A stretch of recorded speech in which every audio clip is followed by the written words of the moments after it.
जय श्री हित हरिवंश। महाराज जी सादर प्रणाम। आज आपके दर्शन करके लगता है मानो साक्षात प्रिया प्रीतम के दर्शन हो गए। महाराज जी मेरा और मेरे माता पिता का एक समाधान कर दीजिए।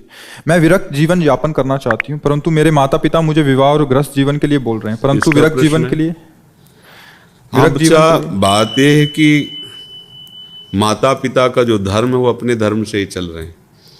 आप तो भगवत मार्ग में, इसलिए प्रणाम है आपकी भावना को। पर आज का जो समय है ना, बच्चे अपने माता पिता की अवहेलना कर रहे हैं, ये बिल्कुल ठीक नहीं। ये हम आपको लेके नहीं बोल रहे, पर बच्चे जो माता पिता की अवहेलना कर रहे हैं तो उनकी दुर्गति भी हो रही है।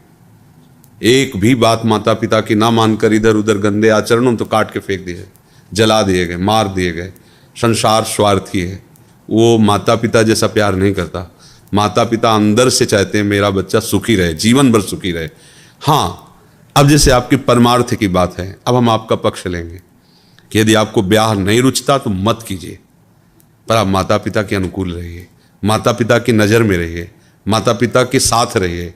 क्योंकि स्त्री शरीर में मतलब बहुत सुव्यवस्था की आवश्यकता है। ये जो हम लोग असावधान, जैसे 100 का नोट या 5,000 का जो भी चलते हो नोट, 2,000 आप इसे रोड में छोड़ दीजिए, कोई ऐसा नहीं जिसका मन न चल जाए, क्योंकि वो संपत्ति दिखाई देती है। ऐसे शास्त्रों ने कहा है कि आकर्षणकारी जो भी हमारे, जैसे सोना चांदी रुपया पैसा खान पान, ये सब सामग्री आकर्षणकारी, ऐसे शरीर भी परस्पर आकर्षणकारी, परस्पर आकर्षणकारी। तो मुझे शास्त्र सम्मत बात ये लगती है कि बच्चों को सदैव अपने बड़ों के शासन में रहना चाहिए। अगर वो शासन नहीं स्वीकार करेंगे तो अभी बच्चे हैं, वो प्रमाद स्थिति में ऐसे गलत काम कर बैठेंगे जिनका उनको जीवन में बहुत बड़ा दंड भोगना पड़ेगा। आजकल के बच्चे इस बातों को समझ नहीं रहे, आधुनिकता को स्वीकार कर रहे हैं, माता पिता को। तो अब माता पिता क्या करें, शांत हो जाते हैं। आपका तो भागवतिक मार्ग है, हम आपको नहीं करें, पर प्रायः माता पिता के विरुद्ध आचरण बच्चे कर रहे हैं, बिल्कुल ठीक नहीं है। कोई भी ऐसे कोई राक्षसी प्रवृत्ति के माता पिता होंगे जो अपने बच्चों का अहित करें, नहीं तो प्रायः माता पिता का भाव यही रहता है कि हमारी सोच रहती है कि हम ये चीज़ खेलें, लेकिन उनको लगता है इसके खेलने में नष्ट हो जाएगा, ठीक नहीं है। तो माता पिता का आदर करें। आप वैराग्य भाव से भगवान मार्ग में चलना चाहते, इसलिए हम सपोर्ट करते हैं कि आप माता पिता की ये बात ना मानो कि ब्याह कर लो। क्योंकि अगर तुम्हारी इच्छा नहीं और तुमने ब्याह किया, ब्याह करने के बाद अगर विरोध वहाँ हुआ तो परिवार का परिवार पूरा दुखी रहेगा, तुम भी असंतुष्ट रहोगी। अगर आपकी ब्याह में रुचि नहीं है, अच्छी बात है, पर माता पिता के अनुकूल होकर उनके सानिध्य में, उनकी दृष्टि में रहो और वैराग्यपूर्वक खूब भजन करो, भगवान का कृपा प्रसाद अनुभव करो। पर आज का समय जो है थोड़ा सावधानी का है।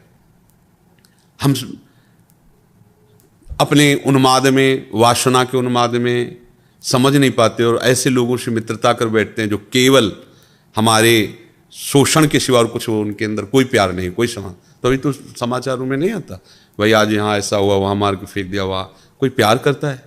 कौन प्यार जानता है? हमारी चमड़ी को देखकर, हमारे शरीर को देखकर भले प्यार करे। कोई हमसे प्यार करेगा? माता पिता, क्योंकि उनको लगता है ना मेरा बच्चा है। और वो डांट रहे हैं कि तुम ये जो गलत करो ठीक नहीं है, उनका हृदय जल रहा है, पर वो बच्चा उन्माद के कारण नहीं समझ रहा, फिर परेशान हो जाता है।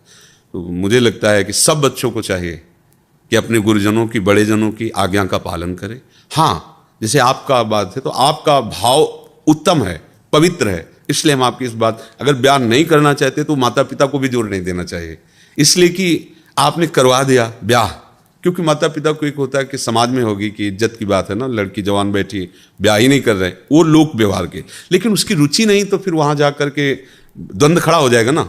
उसकी भोगों में रुचि नहीं है, पति में रुचि नहीं, और सामने वाला जो पति बनेगा वो इसीलिए बनेगा कि हमारा गृहस्थ धर्म चले, तो झगड़ा होगा, तुमको भी असंतुष्टता होगी, उसको भी असंतुष्टता होगी।